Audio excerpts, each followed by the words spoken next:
বিছানা পেতে দেওয়া হয়েছে, তাও আমাদের ঘন্টুর নিচে শুতে পছন্দ হয়েছে। হ্যাঁ হ্যাঁ হ্যাঁ আর তো নিচটায় কেন শুয়েছিস?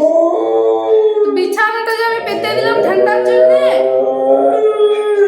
দেখো কেমন কেমন বুদ্ধিমান আমাদের ঘন্টু বাবু, আমাদের ঘন্টু বাবু কত বুদ্ধিমান। হ্যাঁ তো বিছানাটায় শুয়ে থাক। হ্যাঁ রে, ওটা কি সুন্দর গরম বাঁধবে। তুই যে নিচটা ঠান্ডাতে শুয়ে যাচ্ছিস, ওইদিকে অতটা জায়গা আছে, ওটাকে ঠেলে নিয়ে ওইদিকে খানিকটা জড়ো করে দিচ্ছে।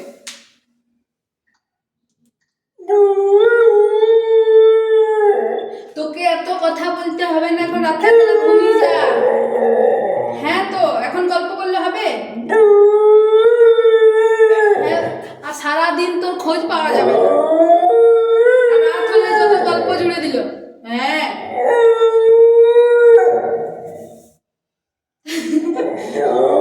তো আমি ওটা কি জন্য দিয়েছি তোকে, ওদিকে জড়ো করে রেখে দেওয়ার জন্যে? হ্যাঁ রে,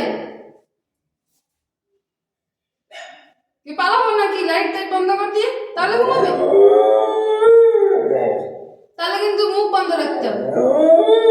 এত কথার দরকার নেই রাতের বেলা, দিনের বেলায় যত গল্প করবি। রাতের বেলায় ও কত রকমের কথা বলছে। হ্যাঁ রে ঘন্টু, বাড়িটার থেকে একটু বেরিয়ে গেলেই বাস, আর ওর মাথায় কিছু থাকবে না, সব উড়ে গেল মাথার থেকে।